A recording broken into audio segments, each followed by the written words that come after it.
Hi everyone, welcome to Layla's Creations Jewelry. Today I am going to share with you a glowing mobile phone lanyard making tutorial. Here I will show you a step-by-step guide.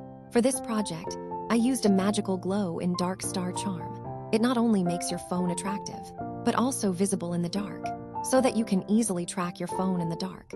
And the other materials as follows. For this mobile lanyard, I used 18 gauge and 26 gauge enameled copper wire, seed beads, cracked glass beads, basic wire wrapping tools, and leather cord. Hope you like the video. So let's enjoy. Think positive and be creative. Have a nice day. Thank you.